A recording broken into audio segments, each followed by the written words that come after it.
আসসালামু আলাইকুম। প্রিয় দর্শক, অন্য মঞ্চের আলাপ চাইতায় আপনাদের সকলকে আমন্ত্রণ জানাচ্ছি। প্রিয় বন্ধুরা, প্রীতি, সালাম এবং শুভেচ্ছা নেবেন। বাংলাদেশের রাজনীতি যেন কিছুতেই শান্ত হচ্ছে না। এদিকে সম্প্রতি সব আলোচনা, সব দৃষ্টি গিয়ে পড়েছে ঢাকা ক্যান্টনমেন্টের উপরে। কি হচ্ছে গতকাল সারা রাত গুজবে ভেসেছে ভার্চুয়াল মিডিয়া। অনেকেই দাবি করেছেন যে ঢাকা ক্যান্টনমেন্টে সারা রাত গোলাগুলি হয়েছে, which was not true. Dhaka ক্যান্টনমেন্টে একটা উত্তেজনা বিরাজ করছে, কিন্তু একেবারে গোলাগুলির পর্যায়ে সেটি না। তো ঢাকা ক্যান্টনমেন্টের বিশেষ করে সেনা প্রধানের ভূমিকার দিকে অনেকেই তাকিয়ে আছে যে তিনি আসলে কি করতে চাচ্ছেন। তো এরকম করে সে মানে লেফটেন্যান্ট জেনারেল কামরুলের কথা খুব শুনছি, যিনি আর্ম ফোর্সেস ডিভিশনের প্রিন্সিপাল স্টাফ অফিসার, পিএসও। তার সাথে সেনা প্রধান জেনারেল ওয়াকারুজ্জামানের একটা দূরত্ব তৈরি হয়েছে, এবং এটা সত্যি। এটি গুজব বলে উড়িয়ে দেওয়ার কোনো অবকাশ নেই। এটার অনেকগুলো কারণ রয়েছে। তার একটা কারণ হলো যে সেনাপ্রধান জেনারেল ওয়াকার এই বাংলাদেশে যে হিউম্যান করিডোরের কথা বলা হচ্ছে, এবং ডক্টর ইনুস যে আনকন্ডিশনালি জাতিসংঘের কাভারে আমেরিকার হাতে হিউম্যান করিডোরের নামে টেকনাফের একটা জায়গা একদম পুরো ছেড়ে দিচ্ছেন, কক্সবাজারের বেশ কিছু অঞ্চল, সেখানে সেনাপ্রধান কিছু কথা বলেছেন। সেনাপ্রধান হিউম্যান করিডোরের পুরো বিপক্ষে নয়। আমি এর আগেও বলেছিলাম যে সেনাবাহিনীতে এই করিডোর দেওয়া নিয়ে একটা বিরোধ আছে। যারা আমার অনুষ্ঠানগুলো নিয়মিত দেখেন তারা হয়তো মনে করতে পারেন। তো সেনাপ্রধান একটা কন্ডিশন দিয়েছে, আগে সব রোহিঙ্গাদের ফিরিয়ে দিতে হবে, তারপর সেই রোহিঙ্গাদের সমর্থনে যে মানবিক সহায়তা কার্যক্রম, ফুড, মেডিসিন, সেগুলো তখন এই করিডোর দিয়ে দেওয়া যাবে। কিন্তু যেহেতু এই করিডোরের পিছনে একটা হিডেন এজেন্ডা আছে বলে মনে করা হচ্ছে, এটা জাতিসংঘের কাভারে আসলে আমেরিকা এবং আমেরিকার সমর্থক যারা আছেন তারা আসলে আরাকান আর্মিকে আর্মস এবং যুদ্ধের অন্য অন্য রসদ সরবরাহ করতে চায়। তো এইটা নিয়ে একটা কেওয়াজ চলতেছে। ওইদিকে লেফটেন্যান্ট জেনারেল কামরুল ডক্টর ইনুসের পক্ষে কাজ করছে। এই মানবিক করিডোর এগুলো দেখাশোনা করছে বেসিক্যালি ডক্টর ইনুসের পক্ষ থেকে ডক্টর খলিলুর রহমান। খলিলুর রহমানকে আপনারা নিশ্চয়ই চেনেন, যাকে সম্প্রতি জাতীয় নিরাপত্তা উপদেষ্টা হিসেবে দায়িত্ব দেওয়া হয়েছে। তার আগে তিনি এবং এখনো আছেন প্রধান উপদেষ্টার high representative for Rohingya. So তিনি আহ, একজন বাংলাদেশি আবার আমেরিকান নাগরিক। তিনি দ্বৈত নাগরিকত্বের অধিকারী, এবং তিনি এই ডক্টর ইউনূসের উপদেষ্টা পরিষদে বেসিক্যালি আমেরিকান পারপাস যারা সার্ভ করছে তাদের মধ্যে একজন। ডক্টর খলিলের সাথে লেফটেন্যান্ট জেনারেল কামরুলের একটা দহরম মহরম আছে, এবং তারা দুজন মিলে এই করিডোরের পক্ষে কাজ করছে। ওয়ারাজ জেনারেল ওয়াকার এবং তার পক্ষে যারা রয়েছেন, যেসব লেফটেন্যান্ট জেনারেল, মেজর জেনারেল রয়েছেন, তারা এই মনে করেন যে এই হিউম্যান করিডোরের নামে যদি আমরা এখানে আরাকান আর্মিকে সাপোর্ট করি, এখানে যদি আমেরিকান আর্মস আসে, তাহলে বাংলাদেশ একটা যুদ্ধের ঝুঁকির মধ্যে পড়ে যাবে। তো বাংলাদেশ এই মুহূর্তে একটা যুদ্ধ করবার মতো অবস্থায় আছে কিনা সেটা নিয়ে প্রশ্ন তুলেছে। তো এই নিয়ে কিন্তু সিরিয়াস টেনশন। এটা জাস্ট জাস্ট মতবিরোধ বলে আর বলা যাচ্ছে না। তো জেনারেল ওয়াকারকে পারলে সরিয়ে দেয়। শুধু জেনারেল ওয়াকার না, আমি আগেও বলেছি, এখন শুনছি যে তিন বাহিনীর প্রধানকেই সরিয়ে দেওয়ার জন্য ডক্টর ইনুস এর উপদেষ্টা পরিষদ চেষ্টা করছেন। কিন্তু যেহেতু প্রেসিডেন্টের সই ছাড়া তাদের সরানো যাবে না, তো সেখানে বাধা হয়ে দাঁড়িয়েছেন শাহাবুদ্দিন চুপ্পু। প্রেসিডেন্টের কাছে এর আগে ফাইল গেছে বলে শুনেছি, এবং তিনি সেই ফাইল ফিরিয়ে দিয়েছেন। তো এই অবস্থায় নতুন করে একটা থ্রেট এসেছে। আপনারা জানেন যে জাতিসংঘ, আমি একটু জাতিসংঘের ইতিহাসটা বলে নিই। জাতিসংঘের জন্ম হয়েছিল 1945 সালের অক্টোবর মাসে। এটি তার আগে 1920 সালে লিগ অব নেশনস ছিল। সেই লিগ অব নেশনসটাই পরবর্তীতে ইউনাইটেড নেশনস হিসেবে আবির্ভূত হয়, জাতিসংঘ হিসেবে আবির্ভূত হয়। এবং জাতিসংঘের যে কাজ, জাতিসংঘের কাজ আসলে বিশ্বের শান্তি স্থাপন করা, বিভিন্ন দেশের মধ্যে সুসম্পর্ক, এর বাইরেও তারা স্বাস্থ্য, খাবার এবং অনেকগুলো জায়গায় তারা কাজ করে। শিশুদের অধিকার নিয়ে কাজ করে UNICEF, WHO, food and agriculture organization, world bank group. তো তারা অনেক কিছুতে কাজ করে, এবং এটা এটা যদি আপনি এর উদ্দেশ্যগুলো পড়েন, খুবই ভালো উদ্দেশ্য। এবং বর্তমানে এর সদস্য সংখ্যা বোধহয় 193, যার মধ্যে দুইটা হলো অবজারভার স্টেট। অবজারভার দেশ হিসেবে আছে।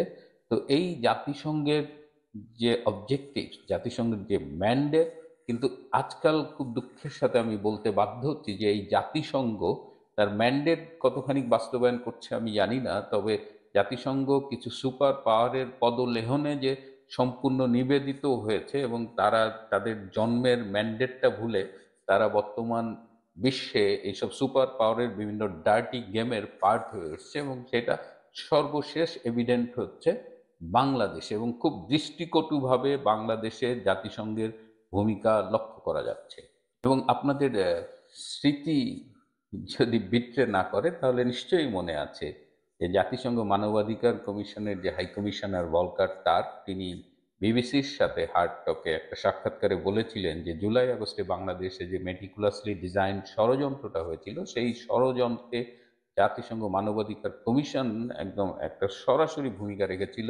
এবং ভলকার টার্ক এই সেনাপ্রধান জেনারেল ওয়াকারকে বলেছিলেন যে তিনি যদি শেখ হাসিনা সরকারের পক্ষ থেকে এই মব কন্ট্রোল করতে যান তাহলে তাকে হুমকি দিয়ে বলা হয়েছিল যে জাতিসংঘ শান্তিরক্ষী মিশনে যে বাংলাদেশ সেনাবাহিনী যায় সেটা তারা বন্ধ করে দেবে, ইউনাইটেড পিস কিপিং মিশনে বাংলাদেশ আর্মির পার্টিসিপেশনটা তারা বন্ধ করে দেবে, এরকম একটা থ্রেট দিয়েছিল। এবং তিনি দাবি করেন যে এই থ্রেটে কাজও হয়েছিল।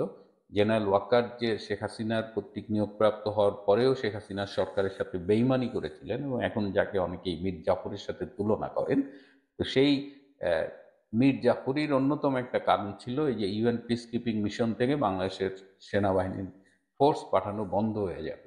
তো অনেকেই প্রশ্ন করেছেন যে ইউএন পিস কিপিং মিশন এ বাংলাদেশের আর্মি যাবে না, এই থ্রেট দিয়ে তো অনেক কাজ করা যায়।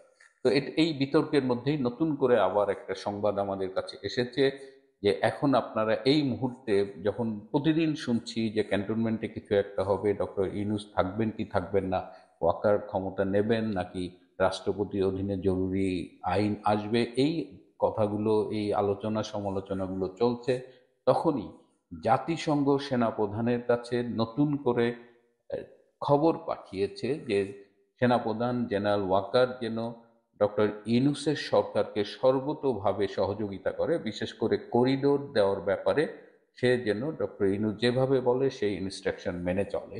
এবং এই যে আপনারা জানেন যে চিটাগাং পোর্টটাও বিদেশিদের হাতে দিয়ে দেওয়া হচ্ছে। Is it because of management? আপনারা কি মনে করেন যে পোর্টের ম্যানেজমেন্টের কারণেই বিদেশিদের হাতে এটি এটি এই যে সম্ভবত দুবাই ভিত্তিক একটি কোম্পানিকে দেওয়া হচ্ছে, যে কোম্পানির মালিকানায় আবার আমেরিকান নেভির একটা পার্টনারশিপ আছে। এটি হলো যে চিটাগাং পোর্টের দখল এই মুহূর্তে জরুরি হয়ে গেছে, কারণ এই চিটাগাং পোর্ট দিয়ে এই আমেরিকান সৈন্যরা আরাকান আর্মির জন্য অনেক অস্ত্র শস্ত্র, অনেক যুদ্ধের রসদ আনবে। সো এই গোপনীয়তা রক্ষার জন্যই বেসিক্যালি চিটাং পোর্টটা বিদেশিদের হাতে তুলে দেওয়া দরকার। যদি এখানে ফুল ম্যানেজমেন্ট বাংলাদেশিদের হাতে থাকে তাহলে হয়তো অনেক গোপনীয় কার্যক্রম বিঘ্নিত হবে বা করতে কষ্ট হবে। এবং ইতিমধ্যেই আপনারা জানেন যে পোর্টের এই বিদেশিদের হাতে তুলে দেওয়ার বিরুদ্ধে একজন কর্মচারী প্রোটেস্ট করেছেন বলে তাকে বরখাস্ত করা হয়েছে। সো এগুলো সব এক সূত্রে বাঁধা। এবং জাতিসংঘ, আমি যেটা বলছিলাম যে এখন বিভিন্ন সুপার পাওয়ারের ডার্টি গেমের একটা পার্ট হয়ে গেছে, একটা হাতিয়ার হয়ে গেছে। তো জাতিসংঘ যখন দেখছে যে ওয়াকার এবং অন্যান্য উচ্চপদস্থ সেনা কর্মকর্তাদের ম্যানেজ করা যাচ্ছে না, তখন সেই আবার থ্রেটটা দিচ্ছে যে জাতিসংঘ শান্তিরক্ষী বাহিনীতে আর্মি পাঠানো বন্ধ করে দেবে। আমি জাতিসংঘের বিষয়ে এবং এই জাতিসংঘ ইউএন পিস কিপিং মিশন নিয়ে কাজ করেছেন বা এই বিষয়ে অভিজ্ঞ এরকম কয়েকজনের সাথে কথা বলে দেখেছি যে জাতিসংঘ এই মুহূর্তে সেনা প্রধানকে যে ভয়টা দেখাচ্ছে বা থ্রেটটা দিচ্ছে, এটা আসলে খুব একটা কার্যকর কিছু নয়। এটা অনেকটা ভুয়া থ্রেট বা মিস কলের মতো। হ্যাঁ, আসলে এই এই ধরেন ভালকার টার্ক বা একজন বললেই পিস কিপিং মিশনে সেনা পাঠানো বন্ধ হয়ে যায় না। Peace keeping mission UN security council, সেখানে প্রায় 15টা দেশ আছে। So they combinedly take a decision. এইটা কোনো এই কমিশনের একক থ্রেটে বা বাংলাদেশে যে ইউএন এর আবাসিক প্রতিনিধি আছে এদের একক থ্রেটে এই কাজটা হয় না। এবং স্টাফ এবং বাংলাদেশকে কেউ হেসে খেলে এমনি এমনি ইউএন পিস কিপিং মিশনে নেয় না, কারণ বাংলাদেশ প্রচুর কন্ট্রিবিউট করে, অনেক হাই নাম্বার অফ সোলজার্স পাঠায়। So it's a complicated issue, এটা কারো একক কথায় হুট করে বন্ধ হয়ে যাবে না। সো জেনারেল ওয়াকার যদি এই থ্রেটে ভয় পায়, এবং যদি ইউএন পিস কিপিং মিশনে আমাদের সেনা পাঠানো যদি বন্ধও থাকে, that will be hardly for 3 to 6 months যদি বন্ধ হয়। কারণ বাংলাদেশের পক্ষে ডক্টর ইউনূসের বিপক্ষে কাজ করবার মতো আন্তর্জাতিক সুপার পাওয়ার কিন্তু এখন অনেকেই আছে। আপনি রাশিয়া বলেন, ভারত বলেন, চীন বলেন, এরা কিন্তু ডক্টর ইউনূসের এই করিডোর সংক্রান্ত কারেন্ট অবস্থানটাকে সমর্থন করছে না। আপনারা ইতিমধ্যে জানেন যে মিয়ানমার থেকে বাংলাদেশ দূতাবাসের যে ইয়াঙ্গুন অফিসে যে একজন প্রতিরক্ষা উপদেষ্টা ছিলেন, তাকে কিন্তু আহ, ফিরিয়ে এনেছে বাংলাদেশ উইদাউট এনি রিপ্লেসমেন্ট। এবং শোনা যায় যে এটা মিয়ানমার সরকারের ইচ্ছেতে এই ঘটনাটা ঘটেছে। মিয়ানমার সরকার কিন্তু বাংলাদেশ সরকারকে লিখিতভাবে পররাষ্ট্র মন্ত্রণালয় এই প্রতিবাদ জানিয়েছে হিউম্যান করিডোরের ব্যাপারে, এবং তারা লাস্ট ওয়ার্নিং দিয়েছে বাংলাদেশকে। এবং রাশিয়া এবং চীন বলেছে তারা মিয়ানমারের পক্ষে থাকবে। So it's not an easy game. So এখানে যদি জাতিসংঘের পক্ষ থেকে দালালি করে কেউ থ্রেট দিয়ে সেনাপ্রধানকে ভয় দেখায় এবং ইউএন পিস কিপিং মিশনে সেনা পাঠানো যাবে না বলে একটা ফাঁকা আওয়াজ দেয়, সেক্ষেত্রে ভয়ের কিছু নেই। এবং জেনারেল ওয়াকার তিনি সিদ্ধান্তহীনতায় ভোগেন, এটা তার একটা চরিত্রের বৈশিষ্ট্য। It's nothing new. যারা তাকে খুব কাছ থেকে চেনেন তারা স্বীকার করবেন। এবং আজকের এই অবস্থায় he is putting himself into risk, তিনি নিজেকেই ঝুঁকির মধ্যে ফেলছেন। এবং এই মুহূর্তে তিনি যদি সিদ্ধান্ত নিতে ভুল করেন বা জাতির প্রয়োজনে সঠিক সিদ্ধান্ত না নিতে পারেন, তাহলে তার ভবিষ্যৎ কি হবে সেটা নিয়েও নিশ্চয়ই তিনি ভাবছেন। ইতিমধ্যে তার কাছে বিভিন্ন সূত্রে বিভিন্নভাবে খবর পাঠানো হচ্ছে তার কি করা উচিত, কি করা উচিত না। তিনিও এগুলো নিয়ে ভাবছেন, এবং তারই একটা অংশ হিসেবে আপনারা দেখেছেন যে আজ 18ই মে থেকে ক্যান্টনমেন্টের আশেপাশে অনেকখানি জায়গা জুড়েই কিন্তু সকল ধরনের সমাবেশ নিষিদ্ধ করা হয়েছে। এইটার একটা কারণ আছে, এটা এমনি এমনি উদ্দেশ্য করা হয়নি। মানে ক্যান্টনমেন্টে what ever it happens within the cantonment, immediately যেন সেখানে বাইরের থেকে কোনো সহায়ক শক্তি গোষ্ঠী যেন চলে না আসতে পারে, এরকম একটা চিন্তা ভাবনা থেকে আসলে চারিদিকটা এই সমাবেশ নিষিদ্ধ করা হচ্ছে। সো আমাদের এখনই কোনো সিদ্ধান্তে পৌঁছানোর কিছু নেই, শুধু বুঝতে হবে যে ডক্টর ইউনূস এবং তার পক্ষে অনেকটা উলঙ্গভাবে নেমেছে জাতিসংঘ এবং আরও কিছু সুপার পাওয়ার। এরা বাংলাদেশটাকে পারলে একদম বাংলাদেশের মানচিত্র বদলে দেওয়ার মতো একটা হুমকি হয়ে দাঁড়িয়েছে। এবং এর পাশাপাশি বিশ্বের অনেক পরাশক্তি আবার এই জাতিসংঘ, ইউএস, এদের এগেনস্টেও বাংলাদেশের এই কনটেক্সটে অবস্থান নিয়েছে। So it's a very tough time, মানে আমাদের সামনে খুবই কঠিন সময়। এই সময়ে দেশবাসীকে তৈরি থাকতে হবে, যে কোনো সময়ে যে কোনো পরিস্থিতির মুখোমুখি হতে পারেন, এবং প্রয়োজনে যে কোনো মুহূর্তে রাস্তায় নেমে প্রতিবাদ করে বা যে কোনোভাবেই হোক বাংলাদেশকে রক্ষা করতে হবে। বাংলাদেশটা আমাদের সবার, এবং এটা ডক্টর ইউনূসের মতো ক্ষমতা লোভী এই এই এই বয়সেও যার ক্ষমতার প্রতি লোভ এবং দেশ বিক্রি করার যে তিনি যা করেছেন, বিদেশিদের দালালি যা করেছেন, তার বিরুদ্ধে আমাদেরই রুখে দাঁড়াতে হবে। ডক্টর ইউনূস 2024 সালে একটি গণতান্ত্রিক সরকারকে উচ্ছেদ করে ক্ষমতা দখল করা এবং তার পরবর্তী বিভিন্ন কার্যক্রম, এসব বিষয়ে কিভাবে আইনগতভাবে দায় থেকে মুক্ত হওয়া যায় সে বিষয়টা নিয়ে এখন গভীরভাবে চিন্তা ভাবনা করছেন। একাধিক আইনি প্রতিষ্ঠানের সঙ্গে যোগাযোগ করেও চূড়ান্তভাবে কোনো মতামত না পাওয়ায় তিনি হতাশ। এ বিষয় নিয়ে আজ কথা বলছি।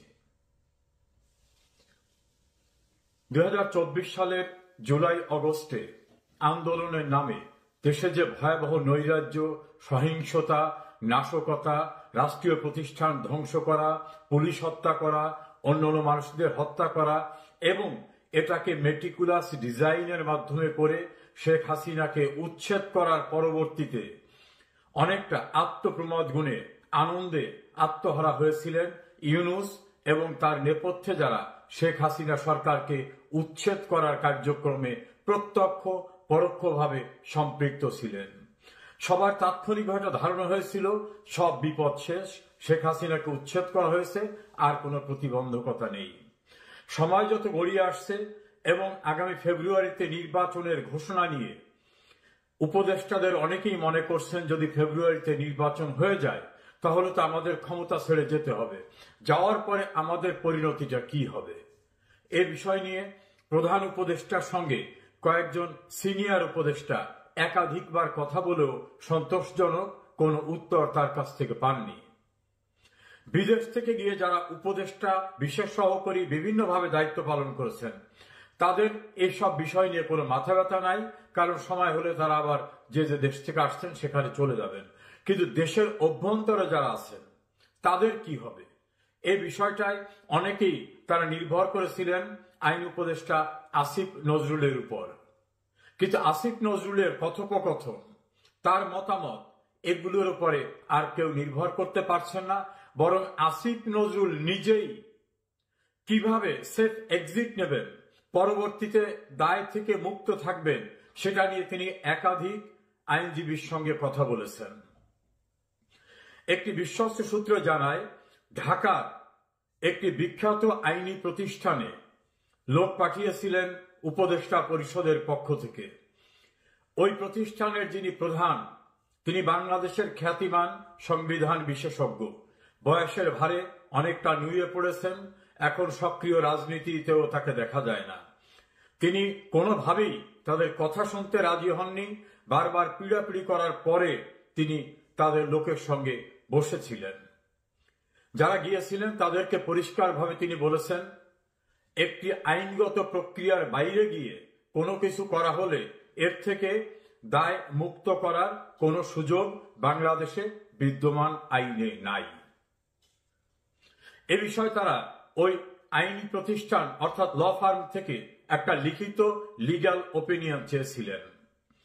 তারা বলেছে এ বিষয়ে তারা কোনো লিগ্যাল ওপিনিয়ন দেবেন না। এরপরে একটি বেসরকারি বিশ্ববিদ্যালয়ে অত্যন্ত পরিচিত, গণমাধ্যমে বিভিন্ন সময় কথা বলে থাকেন এমন একজন প্রফেসরের সঙ্গে দেখা করেছেন তারা।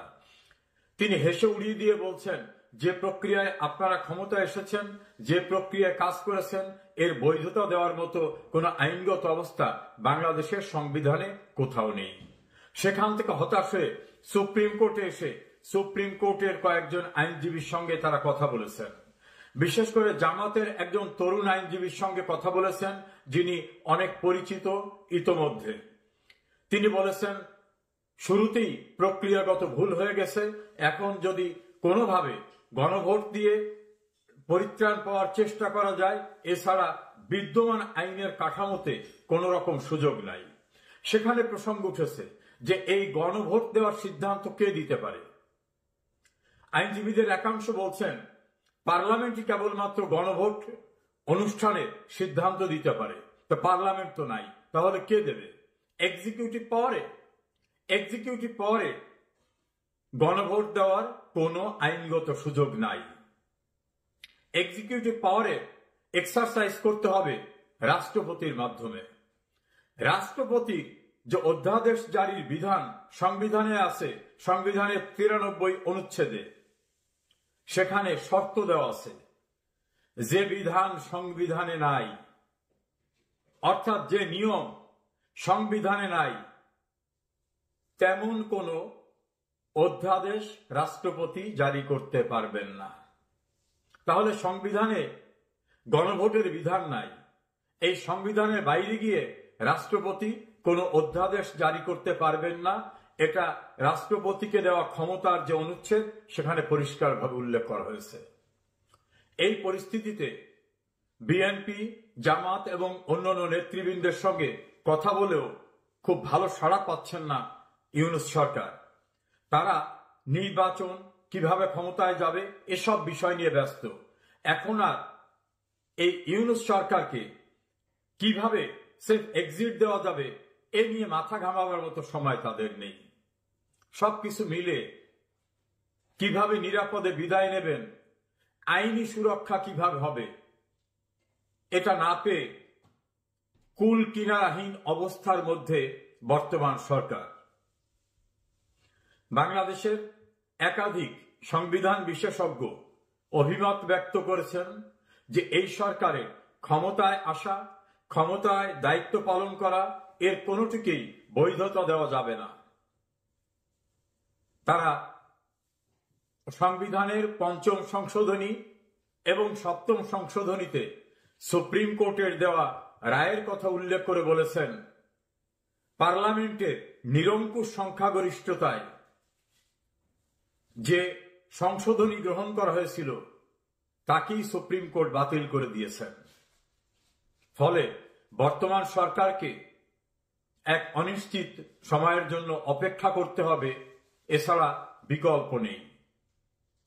নতুন দল এনসিপির এক আইনজীবী বলেছেন, আওয়ামী লীগকে কোনোদিন আসতে দেওয়া যাবে না, তাহলে আর সমস্যা থাকবে না। আওয়ামী লীগকে কতদিন আটকে রাখবেন? একদিন না একদিন তো আওয়ামী লীগ আসবে, তখন কি হবে? অন্যদিকে ক্ষমতার ভাগাভাগি, অর্থ, এসব বিষয় নিয়ে এনসিপি এখন ৩ ভাগে বিভক্ত। এই পরিস্থিতিতে ডক্টর মোহাম্মদ ইউনূসের বাংলাদেশীয় উপদেষ্টা এবং কর্মকাণ্ডে জড়িত যারা, তাদের ঘুম হারাম, অর্থাৎ তাদের কৃতকর্ম বাংলাদেশের বিদ্যমান সংবিধানের বিধান অনুসারে রাষ্ট্রদ্রোহিতা, এবং তারা শপথ নেওয়ার সময় বলেছেন বিদ্যমান সংবিধানকে প্রোটেক্ট এবং প্রিজার্ভ করবেন, অর্থাৎ ওই সংবিধানকে মানবেন এবং সংবিধানকে রক্ষা করবেন। যে সময় শপথ নিয়েছেন সেই সময় যে বিধান ছিল ওই বিধানের বাইরে আসার আবার সুযোগ নেই। অপরাধ যখন সংগঠিত হয় তার পরবর্তীতে তাকে ভূতাপেক্ষ সুযোগ দিয়ে ক্ষমা করার কোনো বিধান নাই। বিদায় বেলায় অপরাধের দায় থেকে পরিত্রাণ পাওয়ার জন্য কোন আইনি সুরক্ষা খুঁজে পাননি ইউনূস সরকার। সর্বশেষ পরিস্থিতি এটাই। ক্রিমিনোলজিতে একটি কথা আছে, অপরাধীরা অপরাধ করে যাবার সময় পায়ের চিহ্ন রেখে যায়। ইউনূস সরকার প্রতিটি স্তরেই তাদের কৃতকর্মে রাষ্ট্রদ্রোহিতার ছাপ রেখে যাচ্ছেন প্রতিদিনে, প্রতি ঘন্টায়। এই অপরাধের দায় মুক্তি দেবার কোনো বিধান বাংলাদেশে নেই। সরকারের পক্ষ থেকে 2 ছাত্র উপদেষ্টাকে, জনাব আসিফ মাহমুদ সজীব ভূঁইয়া এবং মাহফুজ আলমকে পদত্যাগের কথা বলা হয়েছিল সেপ্টেম্বরের মাঝামাঝি সময়, এরকম একটা খবর এসছে। সত্যি বলতে সেপ্টেম্বর পর্যন্ত না, এখন তো অক্টোবর শেষ হয়ে গেছে, তারও বেশ আগে এই 2 উপদেষ্টা সরে যাওয়া উচিত ছিল। যৌক্তিক কারণে সরে যাওয়া উচিত ছিল, কারণ এই 2 জন ছাত্র উপদেষ্টা ছাত্রদের দল এনসিপির সাথে খুব সিরিয়াসলি অ্যালাইন্ড। যদিও অনেকে এখন অভিযোগ করছেন, আমরা খেয়াল করেছি বিএনপি বলেছে তারা কিছু কিছু উপদেষ্টাকে মনে করেন তারা নিউট্রাল নন, জামায়াতে ইসলামী গিয়ে বলে এসছেন এবং এনসিপিও বলেছে। মজার ব্যাপার, একজন উপদেষ্টা এটা নিয়ে স্টেটাসও দিয়েছেন, সেটা আলাদাভাবে কথা বলতে চাই। কিন্তু প্রত্যেকেরই অভিযোগ আছে, কিন্তু আমি এই 2 জনকে অন্যদের চাইতে আলাদা করতে চাই। কারণ হচ্ছে অন্যরা কেউ কেউ কোনো না কোনোভাবে যদি অ্যালাইন থেকেও থাকেন, কোনো না কোনোভাবে, আমি তর্কের খাতিরে ধরে নিলাম, তারা তর্কের খাতিরে যে বলছি যে তারা কোনো না কোনোভাবে সুবিধা দেওয়ার চেষ্টা করছেন, কোনো না কোনো ক্ষেত্রে তাদের সমর্থন করার চেষ্টা করছেন। কিন্তু এই 2 উপদেষ্টা বেশ সরাসরি জড়িত আছেন, ওনারা দল করছেন সরকারে বসে। এটি হলো মূল সংকটের জায়গা। প্রথম আলোর এই রিপোর্টটায় আমরা জানি যে এইভাবেই দাবি করা হয়েছে সরকারের বিভিন্ন সূত্রের বরাতে। এর মধ্যে সম্ভবত আসিফ মাহমুদ সজীব ভূঁইয়া তিনি ইলেকশন করতে চান, তিনি রিজাইন করবেন, কিন্তু মাহফুজ আলম নাকি ক্ষমতায় থেকেই যেতে চান। কিন্তু এই মাহফুজ আলমই সম্ভবত সবচেয়ে বেশি লাইন, এনসিপির উনি মাথা টু সাম এক্সটেন্ট, আমরা এভাবে জানি। শুধু এনসিপি না, যখন এনসিপি তৈরিও হয়নি, জাতীয় নাগরিক কমিটি, তার সাথে মাহফুজ আলমের যথেষ্ট যোগাযোগ, তাদেরকে ট্রেন করে তোলার চেষ্টা, এগুলো বহু খবর আসলে বাজারে আছে। প্রথম আলো একটা তথ্য দিয়েছে এরকম, জুলাই সনদ স্বাক্ষর যখন এনসিপি করতে চাইছিল না, তখন ঐক্যমত্য কমিশনের সাথে এনসিপির যে বৈঠক, তাতে একজন, এখানে লিখেছে এভাবে, একজন ছাত্র উপদেষ্টা এখানে উপস্থিত ছিলেন। আমি ধারণা করি এটা মাহফুজ আলম। বিভিন্ন নীতি নির্ধারণী বৈঠকে তিনি উপস্থিত থাকেন, এই তথ্য আমরাও পেয়েছি। মানে ওনারা কতই বা লুকানো সম্ভব, যাদের সাথে বসেন সবার সাথে অনেকের যোগাযোগ থাকে, কথাবার্তা থাকে। একইভাবে জনাব আসিফ মাহমুদ সজীব ভূঁইয়াও দলের সাথে জড়িত। শুধু সেটা নয়, তিনি এলজিআরডি মন্ত্রী হিসেবে বিভিন্ন জায়গায় তিনি সুবিধা দেওয়ার চেষ্টা করেছেন এনসিপিকে। আমি অন্তত একটা ক্রুড এক্সপোজড এক্সাম্পলের কথা বলি। কিছুদিন আগে বরাদ্দ নিয়ে যে আলোচনা হলো, নিজের উপজেলায় 450 কোটি টাকা বরাদ্দ দিয়েছেন তিনি, হাসনাত আবদুল্লাহর উপজেলায় 350 কোটি টাকা বরাদ্দ দিয়েছিলেন। অথচ বহু জেলায় আই রিপিট, উপজেলায় না, জেলায় 12, 13, 15, 17 কোটি টাকা বরাদ্দ হয়েছে। সো আমরা বুঝতে পারি যে এই ক্ষেত্রে তাদের যোগাযোগটা কেমন। ডক্টর ইউনূসের উচিত হতো আরও বহু আগে এদেরকে সরিয়ে দেয়া, সরকারের নিউট্রাল একটা অবস্থান আনার চেষ্টা। এর মধ্যে যদি অন্য উপদেষ্টাদের মধ্যেও কেউ খুবই ব্র্যান্ডেড থেকে থাকেন বা তারা যদি খুবই অন্য দল বা কোনো দলকে ফেভার করে সেটা হতে পারে, কিন্তু আমি বলছি এই দুইজন সবচেয়ে বেশি প্রকাশ্যভাবে, সবচেয়ে বেশি সরাসরি কোনো রাজনৈতিক দলের সাথে ইনভলভড, এর মধ্যে কোনো কনফিউশনের কিছু নেই। আমি বহুদিন আগে বলেছি সরিয়ে দেওয়ার দরকার ছিল। এর মধ্যে আসিফ মাহমুদ সজীব ভুঁইয়া তো একটার পর একটা মারাত্মক অনিয়মের সাথে তিনি তার পিতা জড়িত হয়েছেন, কিন্তু কোনো ক্ষেত্রে আমরা দেখলাম সরকারের কোনো উচ্চবাচ্য নেই। ডক্টর ইউনূস কীভাবে বলেছেন তাদেরকে আমি নিশ্চিত নই, কিন্তু এই কথাগুলো খুব টাফভাবে বলা উচিত ছিল, তাদেরকে সরিয়ে দেওয়া উচিত ছিল যে তোমরা রিজাইন না করলে আমি ফায়ার করব। পারসেপশন ম্যাটার করে। আমরা জানি না কারা কারা বিএনপি পন্থী, জামাতপন্থী আছেন, কিন্তু এই দুইজন সম্পর্কে সমাজে খুব সিরিয়াস পারসেপশন আছে। এবং আমি প্রায় কোট করি ডক্টর ইফতেখারুজ্জামানের মতো মানুষ, টিআইবির চেয়ারম্যান, যিনি শেখ হাসিনার সময়, আমরা ওনাকে এখন হাসিনার দোসর বানাতে পারবো না চাইলেও, কারণ শেখ হাসিনার সময়ও তিনি অত্যন্ত গুরুত্বপূর্ণ রোল প্লে করেছেন। শেখ হাসিনা এবং তার লোকজনের গালি খেয়েছেন, তাদেরকে হাইকোর্ট দেখানোর চেষ্টা হয়েছে, অনেক কিছু। এই প্রসঙ্গে একটু যোগ করে রাখি, 2018 সালের রাতের ভোটের নির্বাচনের পর সবচেয়ে কম সময়ের মধ্যে একটা জরিপ করে টিআইবি জানিয়েছিল 50টার মধ্যে 33টা, মানে 66% আসনে রাতে ভোট দেওয়া হয়েছিল।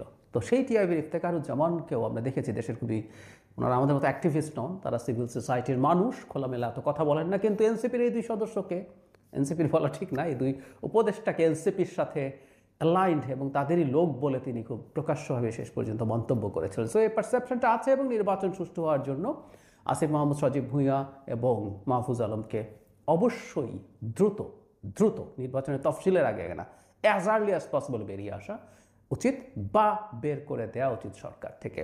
আর আমি একটা কথা বারবার বলেছি, নভেম্বর মাসে একটা, গত বছরের নভেম্বর মাসে একটা অধ্যাদেশ হয়েছিল, অধ্যাদেশটা উপদেষ্টা কমিটি পাশ করেছিল, সেটা অধ্যাদেশ হয়নি কারণ রাষ্ট্রপতির কাছে শেষ পর্যন্ত পাঠিয়ে সাইন করানো হয়নি। কিন্তু সেখানে সেই অধ্যাদেশের মধ্যে উপদেষ্টারা নীতিগতভাবে একমত হয়েছিলেন এই উপদেষ্টা পরিষদে যারা উপদেষ্টা হিসাবে থাকবেন তারা আগামী সংসদ নির্বাচনে পার্টিসিপেট করবে না। সেই বিবেচনায় এই দুজন তো বটে, জনাব নাহিদ ইসলামেরও নির্বাচনে পার্টিসিপেট করা উচিত এবং এই জিনিসটা আসলে এনশিওর করা দরকার। আর নির্বাচনে পার্টিসিপেট না করলেও তাদেরকে আসলে থাকতে দেওয়া উচিত না, কারণ তারা ওখানে বসে দল করছেন, সরাসরি করছেন। আর কেউ হয়তো করে থাকতে পারেন, আমি নিশ্চিত নই, সেটাও যাচাই বাছাই করা দরকার, তদন্ত করা দরকার। কিন্তু যারা প্রকাশ্যে করছেন অলমোস্ট